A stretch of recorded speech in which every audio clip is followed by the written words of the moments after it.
né? Ou para aquelas que fingem que entram. Vamos lá, então, pessoal. Peguei aqui as questões da FUVEST do ano passado, primeira fase, tá?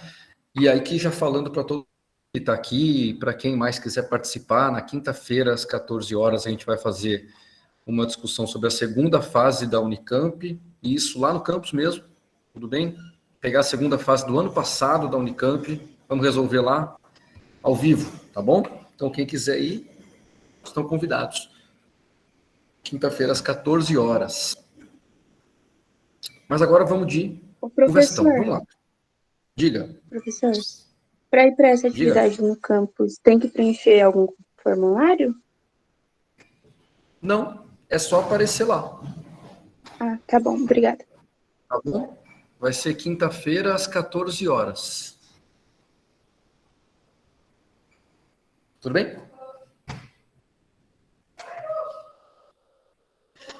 Bom, pessoal, vamos lá. Ano passado, a FUVEST,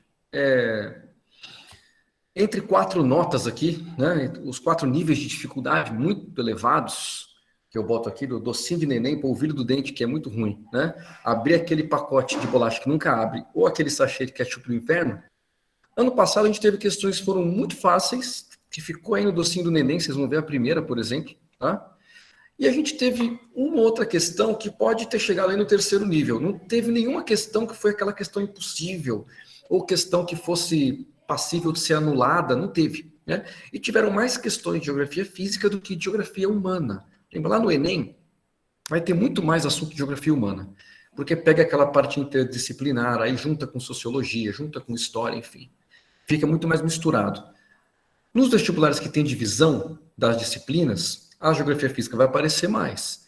Então, no caso aqui da FUVEST, teve questão de cartografia, teve questão sobre biomas.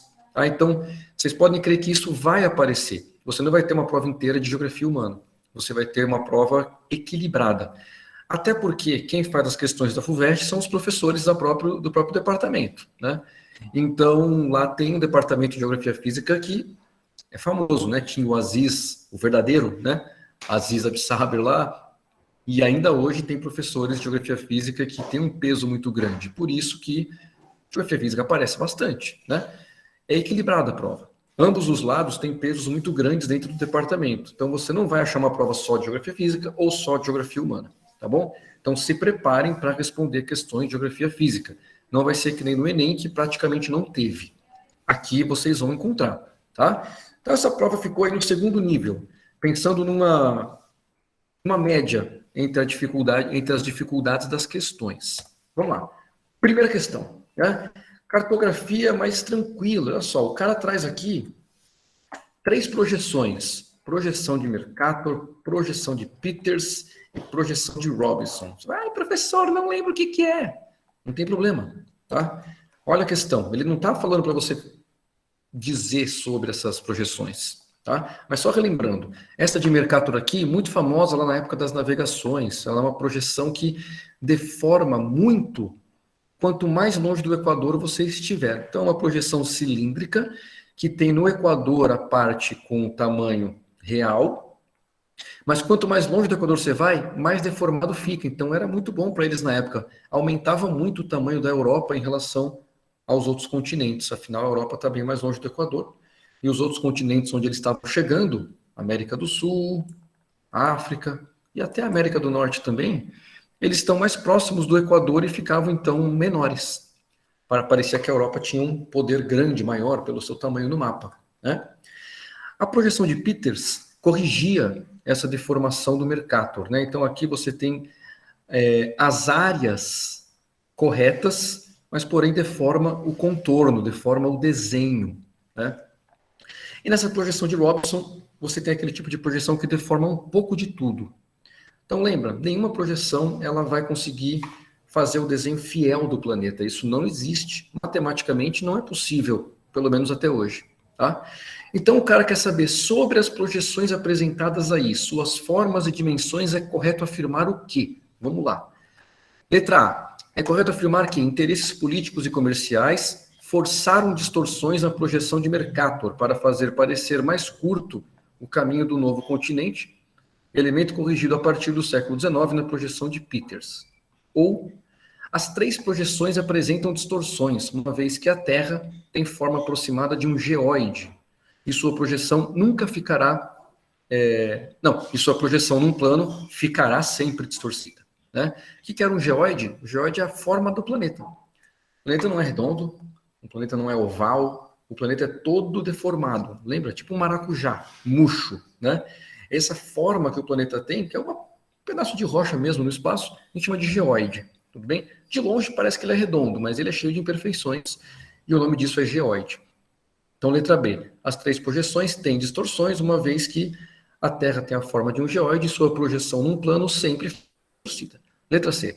As projeções de Mercator e Peters apresentam distorções pela falta de recursos técnicos no período em que foram feitas. Não, a gente já pode tirar isso daqui porque todas as projeções vão ter distorções, independente do período, inclusive as mais novas também apresentam distorções. Porque matematicamente é impossível a gente pegar a forma de um cilindro e transformar num plano sem distorcer nada. D. A projeção de Peters não apresentava distorções. Está errado. Todas têm distorções. A de Peters conserva o tamanho dos locais, conserva as áreas, mas distorce os contornos, distorce as distâncias, né? Que é essa segunda aqui. Conserva o tamanho, distorce o resto. Tá? Letra E. Todas as projeções apresentam distorções, uma vez que o formato da Terra não era conhecido até o século XX. Claro que não. O formato da Terra era conhecido há bastante tempo. Hoje em dia que tem gente aí pensando que ela é plana, mas há muito tempo já sabe que ela não é mais plana, né? Ela era plana só para a galera lá no passado mesmo. Mas depois isso aí caiu e a Terra é redonda, viu, pessoal? Quem achar que é plana aí não precisa nem se inscrever no vestibular, viu? Então a Terra é redonda, tá? Então a gente fica com a A e com a B. A B é a resposta, que fala que as projeções elas vão ter sempre uma deformação, porque a Terra é um geóide e é impossível projetar isso num plano. A letra A está errada, porque não são interesses geopolíticos que forçam a distorção da projeção de Mercator. O que força essa distorção é justamente a passagem de uma superfície arredondada para outra plana. Tá? Esse que é o problema da projeção, tudo bem? Facinho a questão, tranquila, cartografia.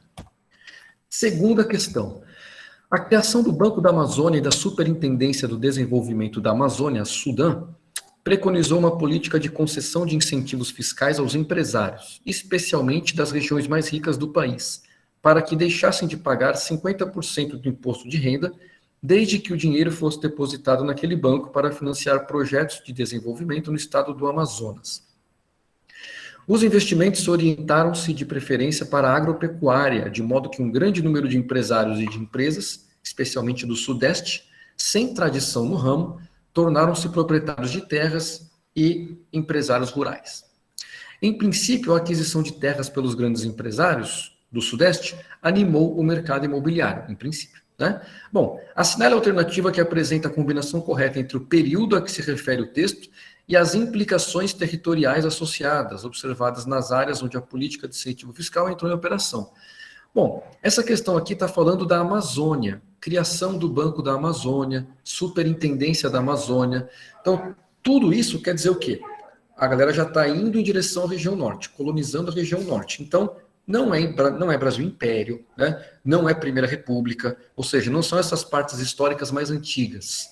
Se a gente está indo em direção à Amazônia, colonizando a Amazônia, criando bancos na Amazônia, é uma história mais recente do país. Então a gente não vai ficar nem com o Brasil Império, já vai cair fora daqui, e nem com a Primeira República, já vai cair fora daqui. Né?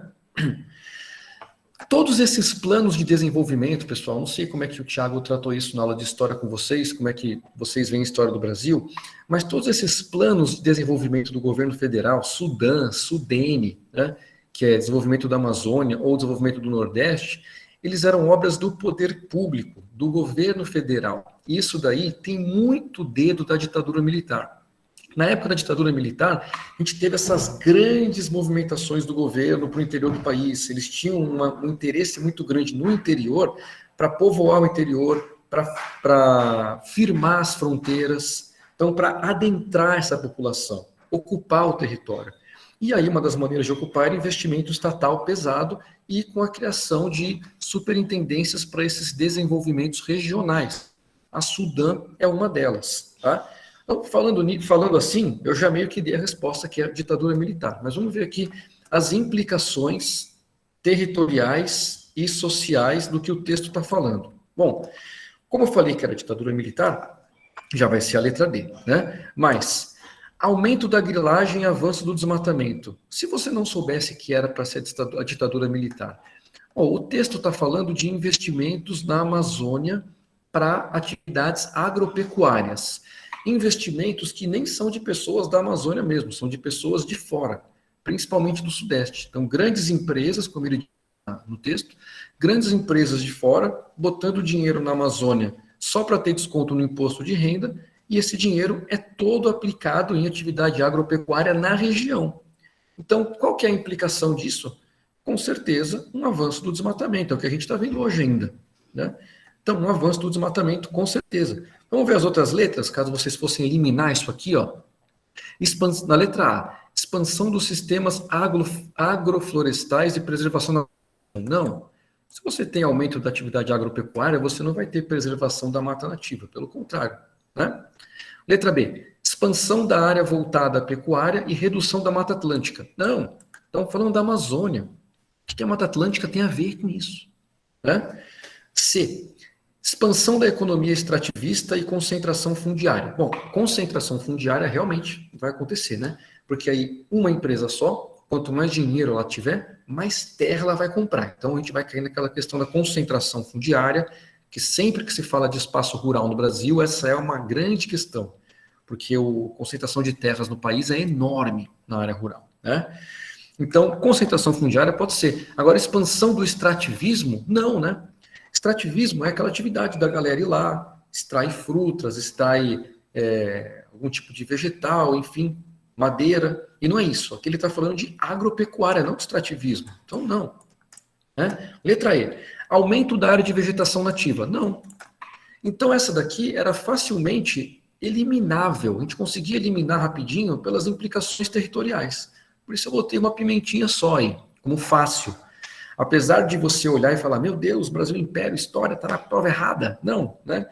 Pelas implicações territoriais, você elimina muito fácil as questões e fica com a D. Aumento da grilagem e avanço do desmatamento. O que é a grilagem, né? A grilagem, esse termo histórico já, é quando tem um pedaço de terra lá, no meio da floresta, público, não é de ninguém, quer dizer, é do governo, né? Mas ninguém mora ali. Vai um tiozinho, uma tiazinha lá, constrói uma casinha, desmata ali e falsifica o documento, fingindo que aquela terra já era do vô dele, do bisavô dele. Isso levou ao nome de grilagem, porque antigamente o pessoal botava esses papéis nas gavetas com um monte de inseto e os insetos deixam o papel amarelado. Então parecia que o papel era antigo, para dizer que o documento era antigo, né? Antigamente se fazia isso para falsificar os documentos. Hoje em dia isso não funciona mais, porque está tudo digitalizado, enfim, não funciona mais você botar o papel na gaveta com um monte de barata, né? Antigamente funcionava. Esse é o nome de grilagem, né? Você dizer que a terra era sua e na verdade não é. Por que vai aumentar o número de grilagens com esses incentivos da Sudam? Ué, se as empresas estão dando um monte de dinheiro para comprar terra naquela região, se eu moro naquela região, vejo que a terra está sendo comprada assim, a rodo pelas empresas, eu vou lá, monto uma casa, falo que a terra já era minha, então eles vão ter que comprar a terra de mim. E aí eu vou ganhar dinheiro. Né?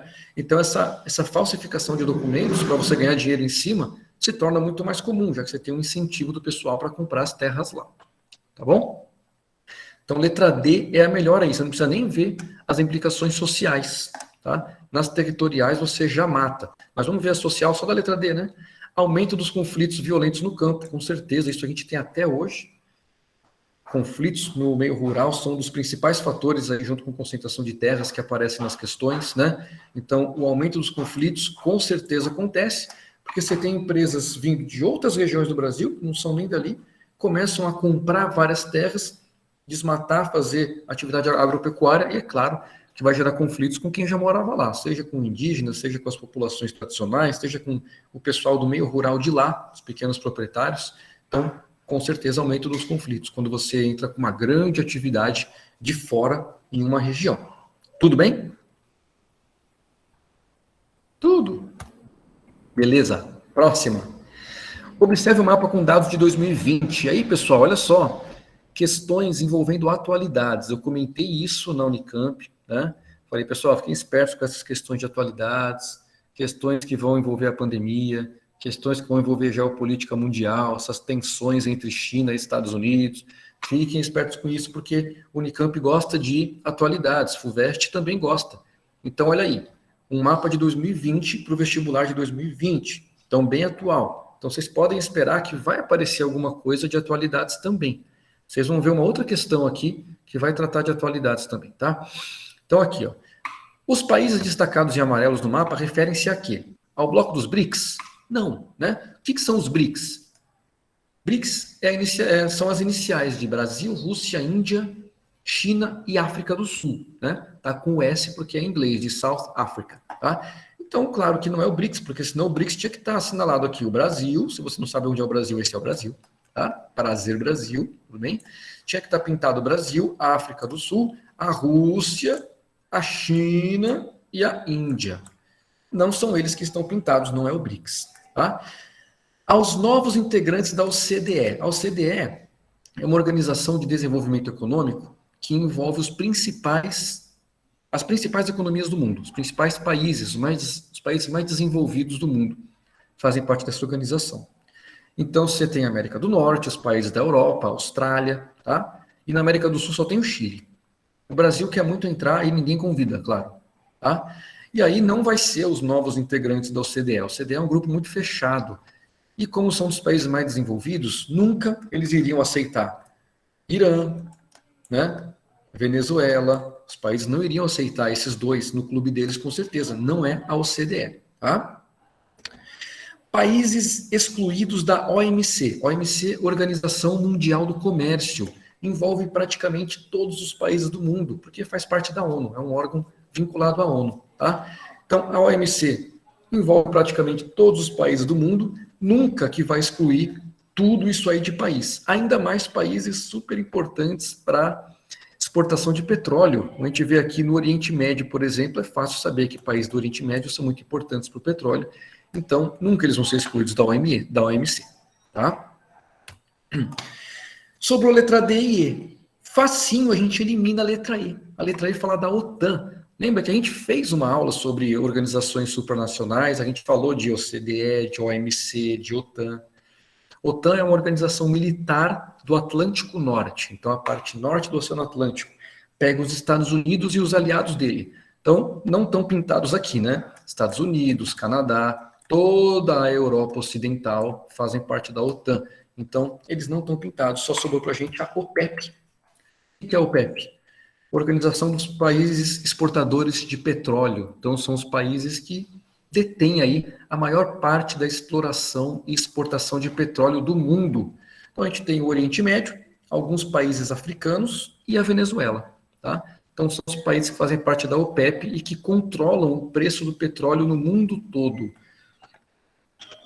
Só um asterisco aqui, a Rússia, muitas vezes, é o maior produtor de petróleo do mundo, dependendo do ano, tá? Tem ano que a Rússia produz mais, tem ano que a Rússia produz menos. Os Estados Unidos também são grandes produtores de petróleo, mas eles não estão na OPEP. Eles preferem ficar independentes do que se juntarem ao grupo dos países que são os maiores exportadores, tá? E são questões políticas deles. Para eles não dependerem desse grupo, eles preferem ficar de fora. Mas tanto Rússia quanto Estados Unidos também são grandes produtores de petróleo, tá? Rússia, principalmente, petróleo e gás natural, fornecendo para a Europa. Isso gera, inclusive, uma dependência muito grande da Europa em relação à Rússia. A gente tem até um gasoduto novo construído aqui, ó, entre Rússia e Alemanha, que já era para estar funcionando, fornecer gás direto da Rússia para a Alemanha, mas por causa de várias pressões políticas, esse gasoduto não inicia a atividade, tá? Volta e meia isso aparece na imprensa, então é uma questão de atualidade geopolítica que pode surgir. Não é das mais prováveis que apareça, mas pode ser que apareça, tá? Então a Rússia é um grande fornecedor de gás para a Europa. Esse gás, ele vai através de dutos da Rússia até os principais países industrializados europeus, no caso aqui a Alemanha, mas ele passa também por outros países, ele passa pela Ucrânia. E vocês veem por aí que a Ucrânia e a Rússia estão tendo várias tretas ultimamente, né? O pau está quebrando entre os dois países E a Rússia está construindo esses gasodutos que não passam pela Ucrânia justamente para desviar o gás de lá, para caso tenha algum problema, eles continuem ainda ganhando dinheiro com esse gás. Então, em vez de passar aqui pela Ucrânia, que seria por aqui, ó, para ir para a Europa, eles estão passando por cima agora, tá? Só que, claro, esses gasodutos novos vão dar uma vantagem estratégica para a Rússia, então os países, Estados Unidos, os aliados, pressionam para eles não funcionarem. Mesmo assim, ele já está construído, liga direto Rússia com a Alemanha, tá? Então não funciona porque tem essa pressão política. Favorece um pouco a Rússia, porém, a Europa precisa do gás para suas indústrias e para aquecer as casas no inverno. Questão fácil. Uma questão sobre terremoto, também entrando em geografia física, né? O terremoto indicado na figura ocorreu no estado da Bahia no dia 30 de agosto de 2020, com magnitude de 4,6 na escala Richter, atingindo cidades do Vale do Jiquiriçá e do Recôncavo Baiano. Sobre terremotos em geral e sobre esse especificamente, é correto afirmar o quê? Bom, a gente fez aula de terremotos lá no primeiro ano, né? Terremotos, vulcanismos, quando a gente falou de placas tectônicas e tudo isso. E a gente viu lá que sim, existe terremoto no Brasil, acontecem centenas de terremotos no Brasil todos os anos. Só que eles são muito mais fracos, porque o nosso território está distante das grandes falhas geológicas. No Brasil tem várias falhas menores, então os terremotos também são menores, né? Então ele quer saber, sobre esse terremoto é correto afirmar o quê? Letra A, são gerados por intrusões e maremotos. Não, um terremoto não é gerado por um maremoto. O terremoto é gerado pelas forças de deslocamento das placas tectônicas, não por maremoto. O maremoto é um terremoto também, só que embaixo do mar. Então, os dois são gerados por movimentos das placas tectônicas, forças de atrito entre as placas tectônicas, nas grandes falhas. E não, um terremoto não é gerado por um maremoto. Os dois são a mesma coisa, tá? Um é no fundo do mar, o outro é na terra. Então, não. Letra B. São gerados em razão da presença de falhas geológicas e seu estudo traz conhecimento da geologia do território brasileiro. Beleza. Os terremotos são gerados em razão da presença de falhas geológicas. No Brasil, falhas menores, mas existem. Por isso, os terremotos também são menores, né? Letra B é a correta. Fácil a questão. Letra C. Tem início pelo soerguimento da crosta e o do dia 30/8 teve sua origem na bacia amazônica. Meu Deus, a gente está falando da Bahia, né? A bacia amazônica está lá longe. E não é o soerguimento da crosta, nem o rebaixamento. O que seria isso? O soerguimento é quando ela sobe, rebaixamento é quando ela desce, né? Não foi que a crosta terrestre soergueu, subiu lá na Amazônia que deu um terremoto na Bahia. Não, né? Letra D. Tem início com a divergência da crosta continental do recôncavo baiano, provocou seus impactos até na Serra Gaúcha. Caramba, não, né? Para um terremoto provocar impactos tão distantes da sua origem, ele tem que ser extremamente forte. Esse aqui não foi forte, as Serras Gaúchas estão muito longe daí, tá bom? Então não. E letra E, são gerados pela abertura de falhas, importante para o conhecimento do núcleo do planeta explorado na região. Não, a gente não chega nem no manto, como é que nós vamos chegar no núcleo? Não, tá? Então, letra B é a melhor questão, fácil. As outras letras são até fáceis de eliminar. Próxima.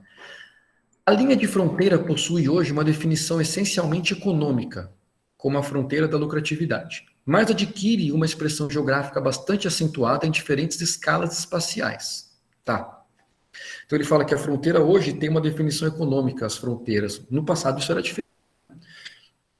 Ele continua até. Isso é, basicamente, o que a fronteira no século XIX e a assim chamada fronteira urbana têm em comum. Na realidade, ambas são associadas à acumulação e expansão do capital. Só que lá no século XIX, ela representou a realização de uma expansão geográfica absoluta no território. Então, no século XIX, enquanto você ia acumulando o seu capital, ia desenvolvendo a sua economia, a sua fronteira ia expandindo no espaço mesmo, seu território ia aumentando. Então, a gente viu a questão das guerras, inclusive da Primeira Guerra, por causa de fronteiras, né? A questão nacionalista. Então, o pessoal ia querendo mais espaço para o seu país ou para o seu império. Isso era muito século XIX e antes, tá? Era uma expressão no espaço, tudo bem? Então, vamos ver aqui. Uma expressão geográfica absoluta no território, com principal expressão espacial, com a principal expressão espacial do acúmulo do capital. A renovação urbana representa o exemplo mais desenvolvido da rediferenciação do espaço geográfico com vistas ao mesmo resultado. Então, essa renovação urbana é o que ele está dizendo agora do século XX e século XXI. Que ele começa o texto, né, falando da linha de fronteira hoje possui uma definição econômica. Século XIX, ele diz que era uma coisa puramente espacial, de expansão, e hoje em dia é a renovação urbana que representa o exemplo mais desenvolvido dessa rediferenciação do espaço geográfico. Então ele está falando de dois momentos diferentes. Século XIX, expansão da fronteira, e atual com a redefinição, reordenação do espaço urbano. Beleza. O excerto relaciona a dinâmica geográfica dos Estados Unidos do século XIX até o final do século XX. Não só dos Estados Unidos, de vários países, né? As imagens correspondentes a cada um dos momentos apresentados pelo texto são identificadas aonde? Bom, ele falou especialmente dos Estados Unidos, mas isso cabe para vários países. Como eu citei para vocês, a questão lá da Primeira Guerra no século XIX, dos principais motivos foi justamente a questão das fronteiras, de aumentar a fronteira de um lado, diminuir do outro, fronteiras espaciais, não só nos Estados Unidos. E agora, no final do século XX, começo do século XXI, essa reordenação, renovação urbana é extremamente comum também. Você tem as fronteiras espaciais consolidadas, mas você agora reordena internamente. Quem faz isso é o mesmo poder econômico de antes. Tá? Então você tem que ver aqui na figura, voltado para os Estados Unidos, qual letra que vai trazer as duas imagens que vão corresponder melhor ao século XIX e ao final do século XX. Bom, letra A traz aqui uma marcha para o oeste e revitalização das áreas centrais das cidades. Letra B traz a independência dos Estados Unidos e suburbanização. Subúrbios, né, dos Estados Unidos são muito comuns, esses subúrbios com bairros de casas e tal, que no Brasil não é muito comum não, né? Aí ele continua aqui, ó, na letra C com Festa do Chá e Vale do Silício. Letra D com Guerra de Secessão e a construção do muro. Letra E com descobrimento dos Estados Unidos e gueto e segregação urbana, que a gente tem bastante no Brasil, né? Bom, qual dessas letras vai representar melhor para a gente? Lembrando, a primeira parte, século XIX, é o aumento da fronteira em si, né, no espaço. Então, Festa do Chá em Boston não tem nada a ver com o aumento da fronteira, né? Tá fora a letra D. O aumento da fronteira no século XIX era os caras ou fazendo guerra ou dominando espaços novos, por meio de colonização, por exemplo. Ou exploração do espaço. Não. Festa do Chá, bom, não, né? Descobrimento dos... Opa, vamos na ordem. Guerra da Secessão, pode ser? Não, não pode ser, tá fora. O que foi essa Guerra de Secessão? Foi a tal da Guerra Civil dos Estados Unidos. Não sei se vocês chegaram a estudar isso, provavelmente sim. A Guerra Civil dos Estados Unidos não era para aumentar a fronteira, era uma guerra interna, uma guerra civil, entre o norte dos Estados Unidos e o sul. Na época que o norte era mais industrializado, contra a escravidão, e o sul era a favor da continuidade do regime escravocrata e era muito mais rural. Ainda hoje a gente tem essas diferenças, né? Então rolou uma guerra civil dentro dos Estados Unidos, que durou ali uns 4 anos, mais ou menos, e a parte norte ganhou, e aí unificou o país. Então, essa guerra não foi para expansão de fronteiras, foi uma guerra interna, tá fora. Né? Descobrimento dos Estados Unidos pode entrar aqui? Foi uma expansão de fronteiras? Foi. Né? Só que foi muito antes do século XIX, né? Foi tipo que nem descobrimento do Brasil, foi bem antes do século XIX. Mas poderia gerar uma confusão por expansão de fronteiras aqui, sim. Então, C e D já estão eliminadas. Letra A e letra B. Bom, letra A, marcha para o oeste. Essa pode ser também. Dentro dos Estados Unidos, a marcha para o oeste é o quê? O país, Estados Unidos, começou na parte leste, que nem o Brasil, né? Porque os europeus vinham da Europa e batiam no litoral leste dos Estados Unidos. E aí depois eles foram indo cada vez mais para o interior, rumo ao oeste, que nem foi aqui no Brasil, com as bandeiras, aquelas entradas que iam para o interior do território para dominar ou Espanha ou Portugal. Nessa época, lá em cima, quem colonizava era França e Inglaterra, né? Inglaterra e França, inclusive, tiveram até alguns conflitos e dividiram, né? O Canadá até hoje tem regiões que falam francês, enfim. Então, conforme eles foram colonizando o território de para oeste, essa marcha para oeste pode se encaixar, sim, na expansão da fronteira. Independência dos Estados Unidos. Bom, tanto a independência dos Estados Unidos quanto do Brasil, a independência em si não representa o aumento da sua fronteira. Né? Não representa, obrigatoriamente. Então, a gente foi com duas. Ou o descobrimento dos Estados Unidos, representando a expansão das fronteiras geográficas, mesmo no espaço, ou marcha para o oeste. E agora a segunda parte, que fala da renovação urbana, do reordenamento urbano. Né? Na letra A, a gente tem essa revitalização das áreas centrais, e na letra E, a gente tem o gueto e segregação urbana. Bom, se a gente está falando de renovação do espaço urbano, o gueto e segregação urbana não entram em renovação. Né? Afinal, não tem nenhuma renovação aqui. O gueto e a segregação, elas continuam nas cidades. A letra A encaixa muito melhor nisso, e é a resposta. Tá? Então, é uma questão difícil, porque mexia com muitas coisas, podia até dar uma assustada, porque falava especificamente dos Estados Unidos, mas como falei para vocês, pode se encaixar em qualquer outro país, nas expansões das fronteiras. No caso dos Estados Unidos, a marcha para o oeste, para aumentar a fronteira para o oeste, envolvendo várias guerras e conflitos com as tribos indígenas locais, muito parecido com o que teve no Brasil. Tá?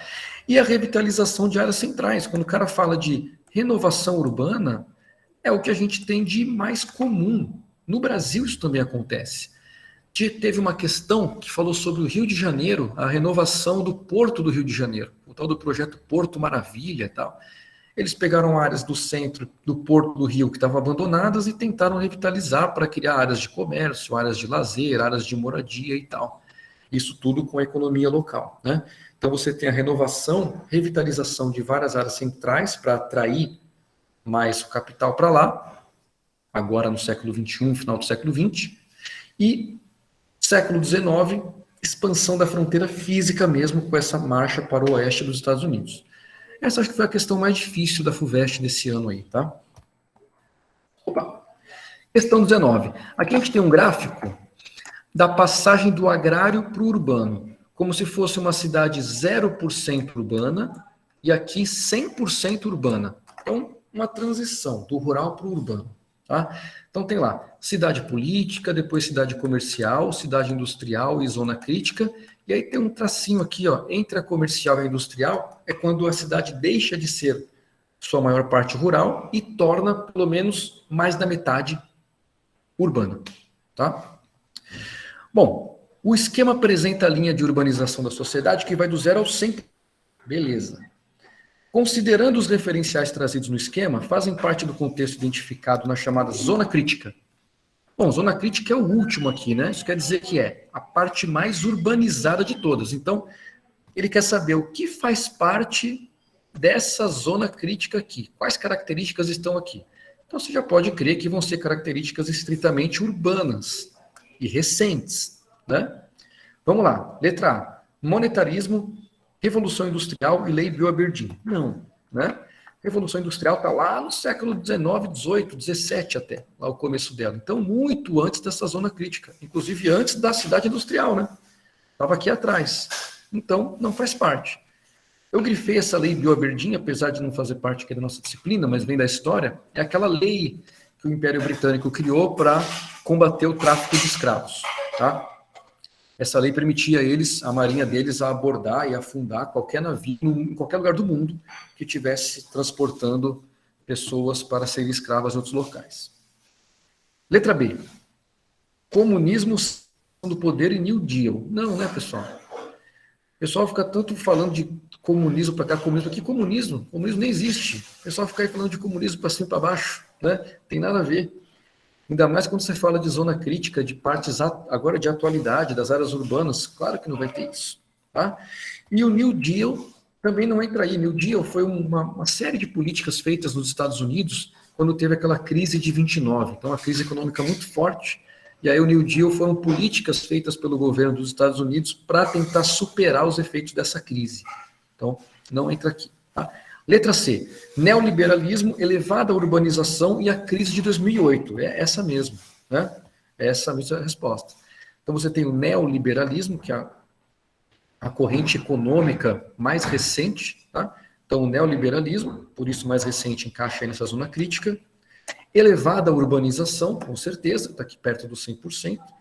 E a crise de 2008, a crise econômica, é um exemplo de crises que aconteceram recentemente. Tá? Vem se arrastando até hoje, na verdade. Tudo bem?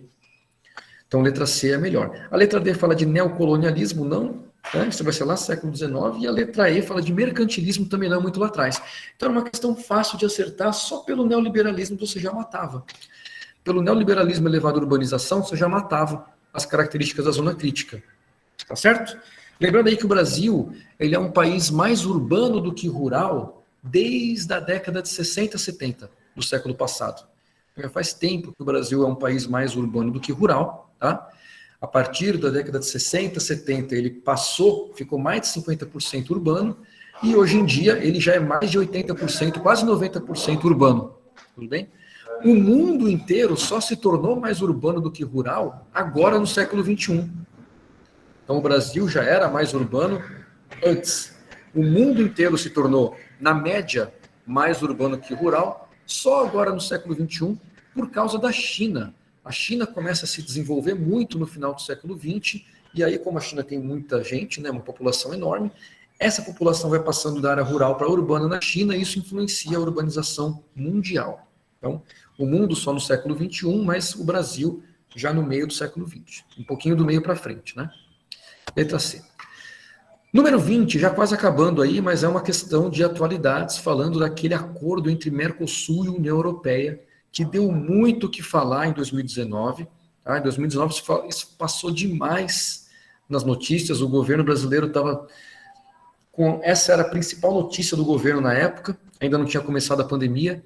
Esses acordos entre Mercosul e União Europeia, eles estão para sair do papel há mais de 10 anos e nunca saem, sempre tem vários entraves. E principalmente os entraves relacionados às tarifas, né? Tarifas de exportação que vão, por exemplo, tarifas que vão beneficiar o Brasil ou o Mercosul, que são as tarifas de exportação de produtos rurais, elas ficam mais baixas. Só que aí os produtores europeus reclamam, né? Então alguns países europeus não querem aceitar. E mesma coisa acontece o contrário com os produtos industrializados que viriam da Europa para cá. Então existe um embate aí, uma discussão muito grande sobre essas tarifas, por isso o acordo não sai. Fora isso, a União Europeia ainda bate na tecla ambiental. E como o Brasil deu 300 milhões de passos para trás na área ambiental, isso foi uma das coisas, se não a principal, que fez a União Europeia ainda não assinar o acordo. Certo? Então o governo se gabou que o acordo ia ser assinado em 2019, não foi. Vamos lá. O acordo entre Mercosul e União Europeia está sendo discutido há cerca de 20 anos e prevê, entre outros elementos, a redução progressiva das tarifas de exportação entre os blocos. O Brasil, que é um grande exportador de produtos de origem agrícola para o mercado europeu, teria redução tarifária para exportação de produtos como carnes, açúcar, etanol e vários outros. Para a ratificação do acordo, o Parlamento Europeu aprovou uma resolução que manifesta a importância do compromisso dos países do Mercosul com a implementação do Acordo de Paris.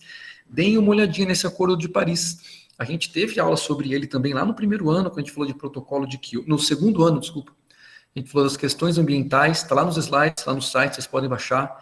Então lá a gente falou de protocolo de Kyoto, que foi o anterior, e o novo agora, o Acordo de Paris, que tem a ver com a redução dos gases de efeito estufa, para tentar minimizar um pouco os impactos do aquecimento global. Né?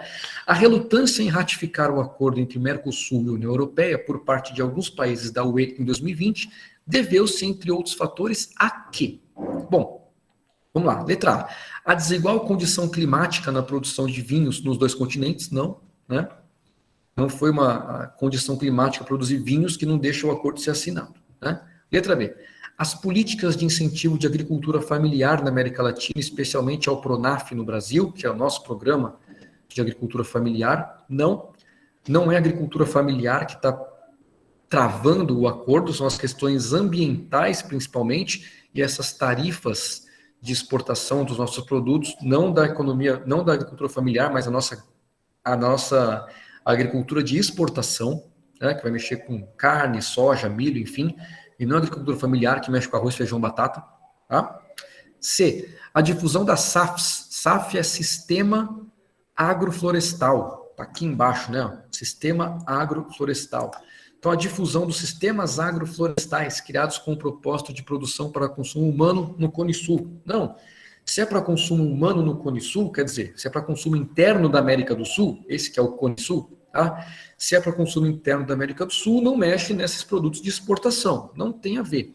E os sistemas agroflorestais não são os sistemas que são usados para exportação. São justamente as monoculturas para exportação, e não as agroflorestas, tá? Só lembrando, pessoal, a agrofloresta é aquele sistema que você junta, faz uma mistura de cultivos, né? Você tem a floresta, reflorestamento, ao mesmo tempo na parte mais baixa você tem outras plantações, bem? Letra E. Aos graves problemas ambientais no Brasil, tais como desmatamentos e queimadas, com certeza. Então, isso fez o acordo travar, tá? Uma pimentinha só, porque se falou demais sobre isso em 2019, então eu estava na ponta da língua. E logo no ano seguinte apareceu. Então, fiquem espertos com essas questões de atualidades. Deem uma olhada.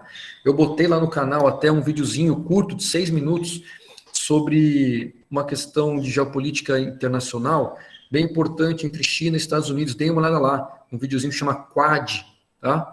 O Quad e o acordo entre Grã-Bretanha, Austrália e Estados Unidos contra a China. Deem uma olhada nisso, porque isso é questão de geopolítica internacional. O videozinho tem 6 minutos, não custa nada. Está lá no Instagram também e está lá no canal, tá?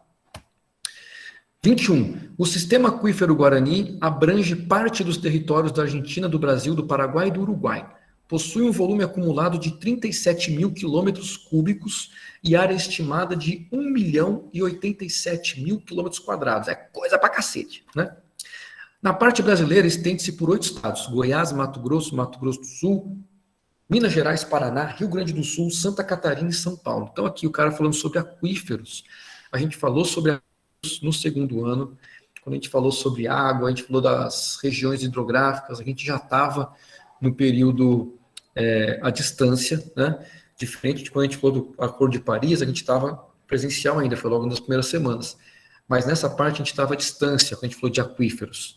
E sempre que fala de aquíferos, fala aquele negócio, né? Dá para unir com a parte de geologia, então a parte dos sedimentos, das rochas sedimentares, poluição das águas, infiltração das águas, assim vai. Vai ver lá em Brotas, spoiler, né? Bom, vamos ver aqui. Sobre os aquíferos e seus usos para atividades humanas, é correto afirmar, letra A. Ocorrem formações geológicas que contêm água em quantidades significativas que se movimentam no seu interior em condições naturais, permitindo seu uso para abastecimento público e instâncias turísticas de águas minerais e termais. Consistem em reservatórios de águas superficiais... Não, está errado. Aquíferos são águas não superficiais, são águas que estão no subterrâneo. Então aqui consistem em reservatórios de águas superficiais? Não. Água superficial é rio, é lagoa, é mar, tá? Tá fora. Não vamos nem continuar. Água superficial tá fora. Letra C. Os aquíferos apresentam volume de água de grandes proporções. Contudo, os custos de bombeamento e tratamento inviabilizam sua utilização e seus usos para atividades humanas. Não.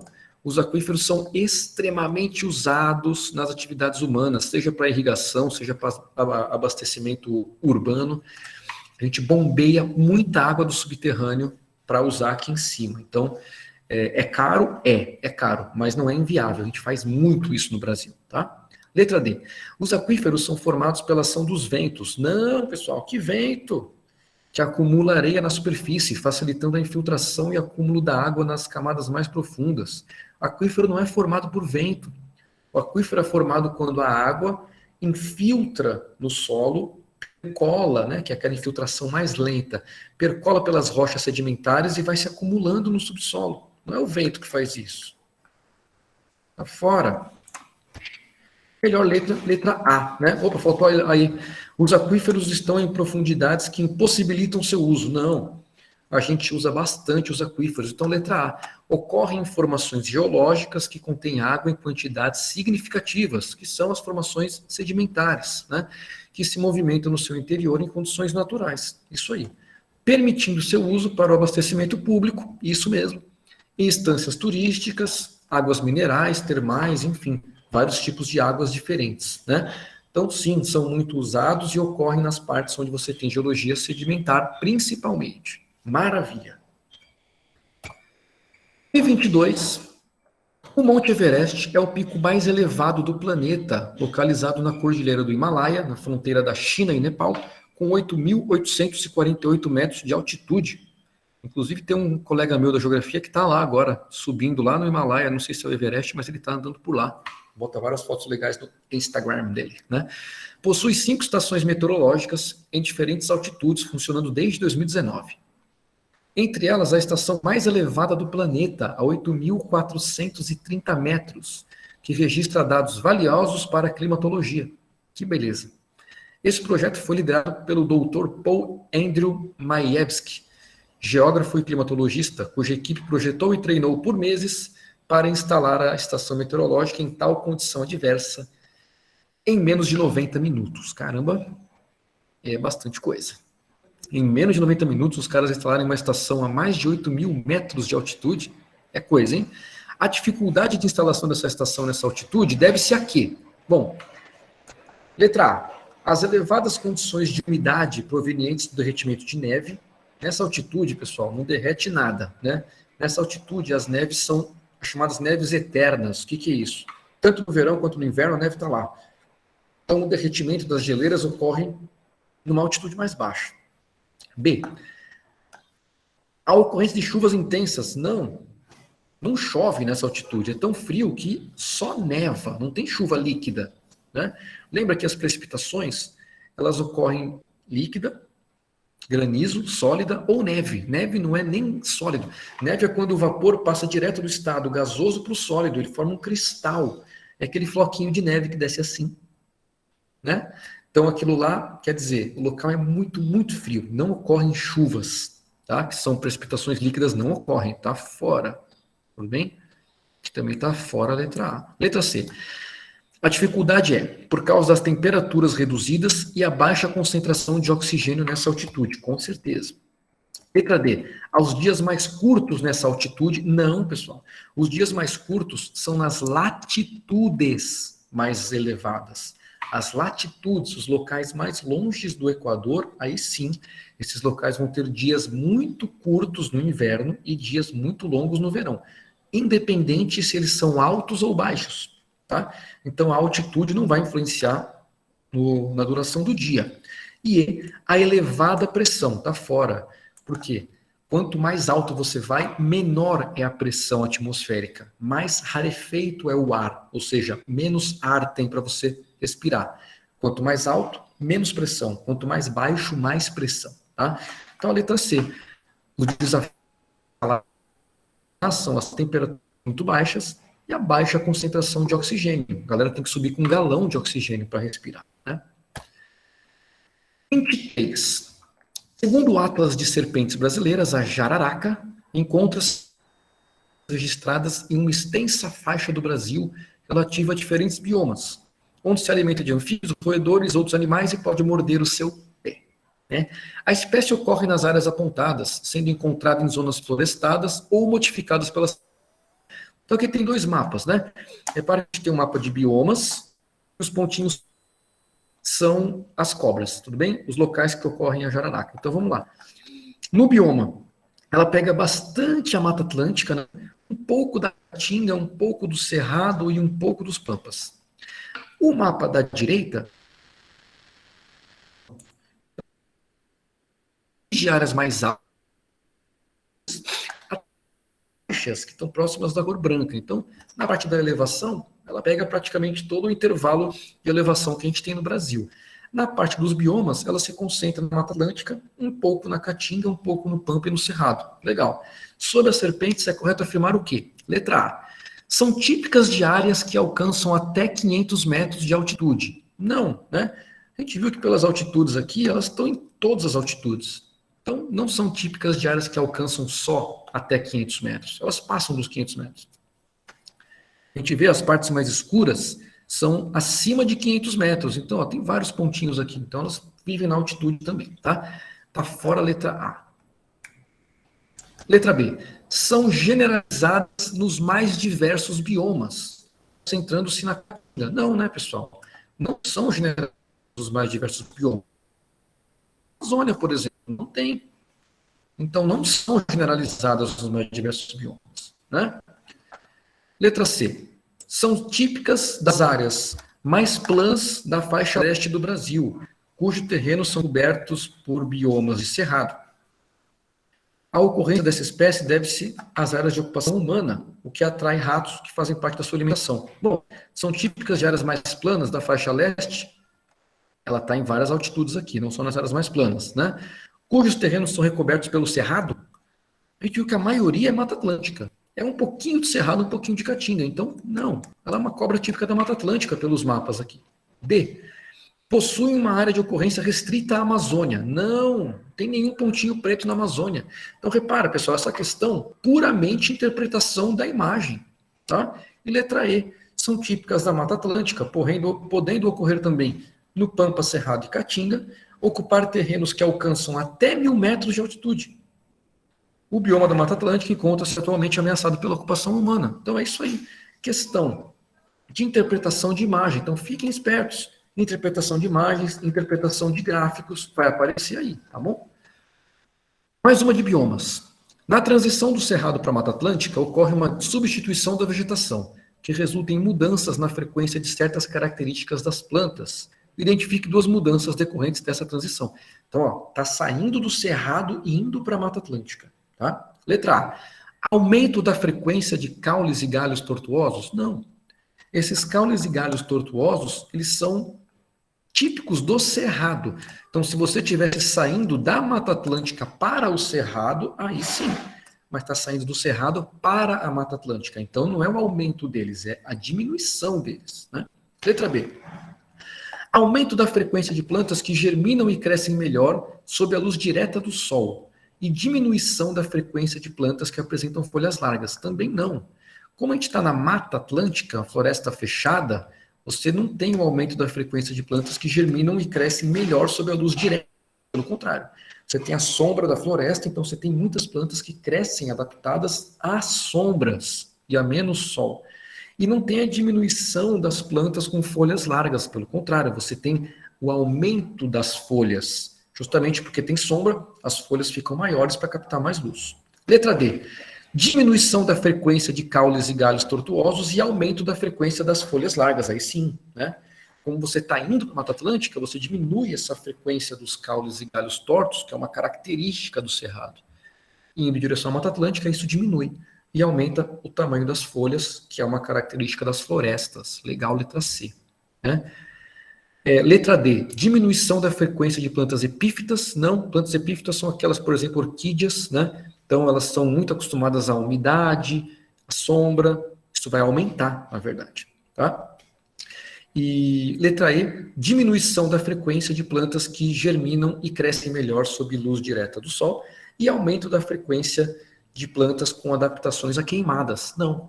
Você não vai ter o aumento das plantas adaptadas a queimadas. Essas plantas elas estão no cerrado. Você vem para a Mata Atlântica, você tem uma diminuição da frequência de plantas adaptadas às queimadas. Então, letra C é a melhor. Uma questão aí, eu botei 2 pimentas porque ela podia dar confusão na leitura das alternativas. Né? Eram muitas alternativas só invertendo o aumento com diminuição, então podia gerar uma confusãozinha aí. 25, mais um gráfico falando sobre decomposição. Né? Então, o tempo da decomposição de resíduos sólidos condiciona a destinação de cada tipo, visando a diminuir os impactos ambientais causados por seu descarte. O gráfico mostra 2 grupos de resíduos sólidos, grupo X e Y, não diz o que é cada coisa, né?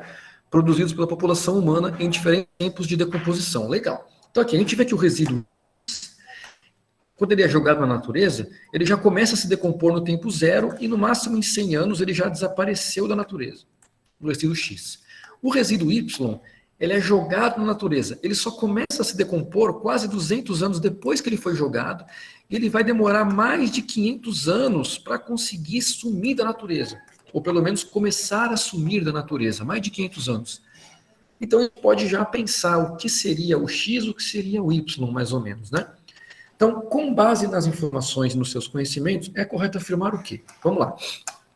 As garrafas PETs fazem parte do grupo Y, e sua destinação recomendada é reuso e reciclagem, realmente.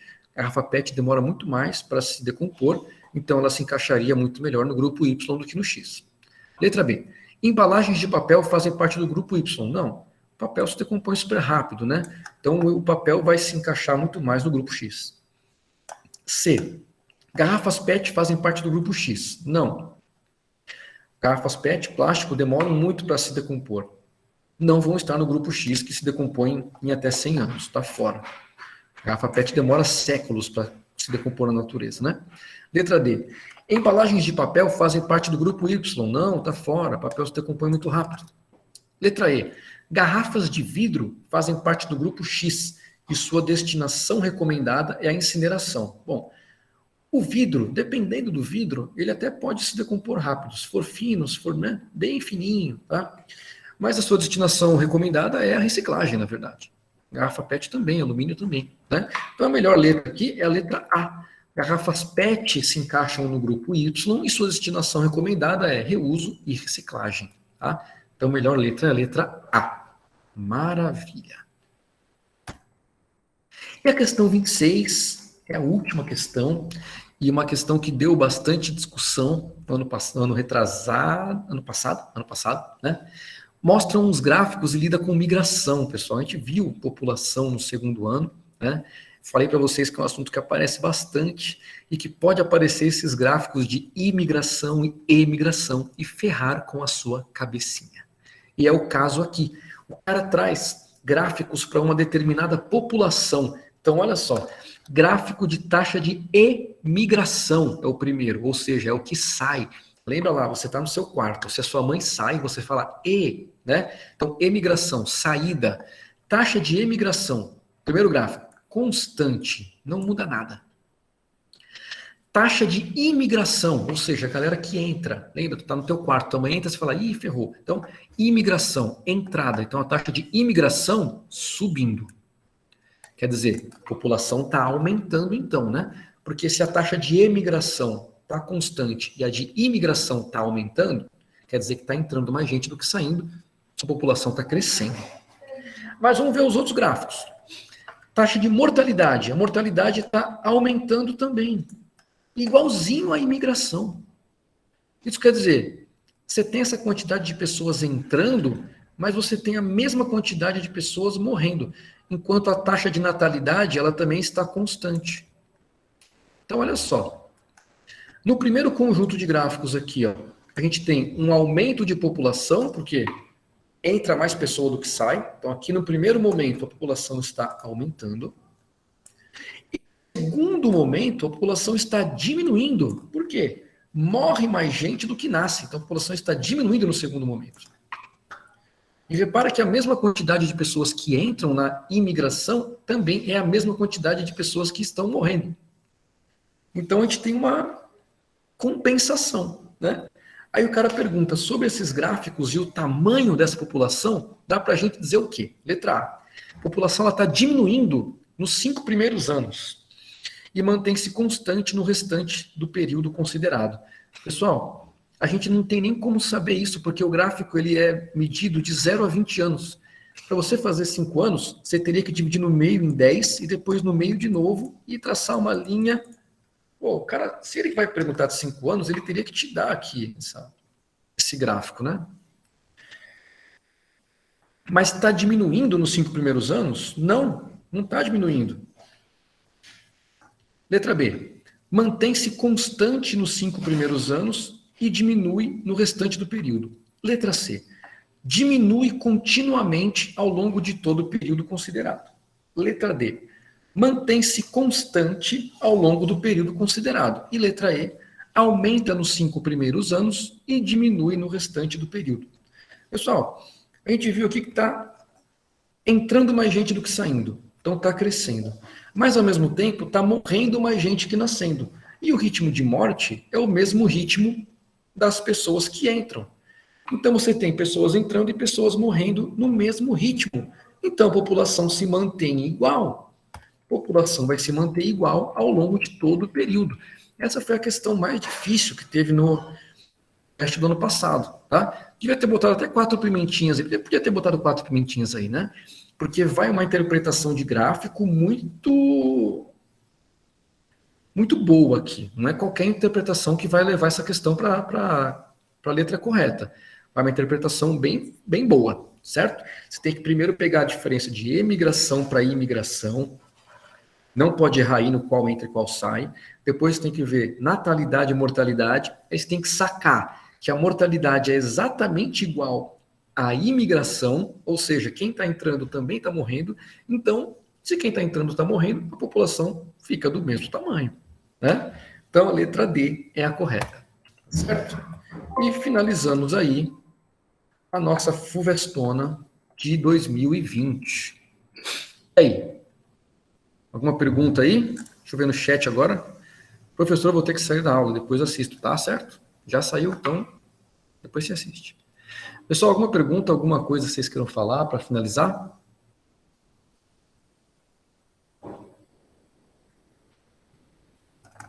Não, está tranquilo.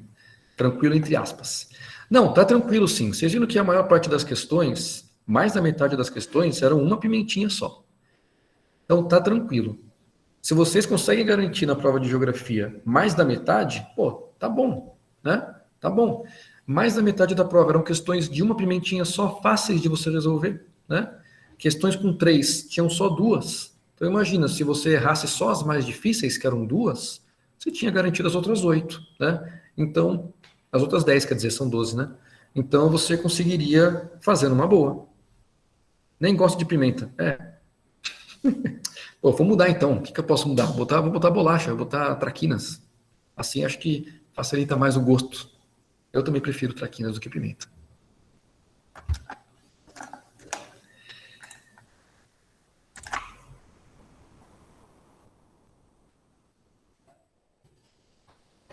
Tudo bem então, pessoal?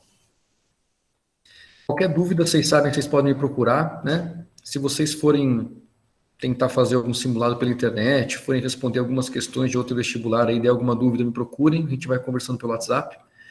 Se vocês forem fazer alguns vestibulares em outros lugares, teve uma aluna que veio me procurar, a gente vai fazer vestibular na UEL e na UERJ, tá? Perguntando sobre questões regionalizadas. Então, se vocês forem fazer vestibular em outros lugares, procurem as provas anteriores, porque às vezes tem as questões sobre o relevo do estado, sobre o clima do estado. Aí deem uma olhada nessas provas, aí venham me procurar, fala, professor, olha aqui essa questão desse relevo, desse clima, vamos ver um pouquinho disso, aí eu vejo com vocês também, tá bom? Essa semana não vai ter atividade no Moodle. As atividades de vocês foram essas 4 que estavam lá. Elas vão fechar 2 notas na terceira etapa, 2 notas na quarta etapa. E o ano de vocês está fechado, tá bom? Boa prova para vocês no dia 12. Boa prova. Vão com calma. Acredito que vocês vão conseguir sim, se concentrem, vai dar tudo certo. Tá bom? Qualquer coisa, vocês me procurem aqui. E um grande abraço.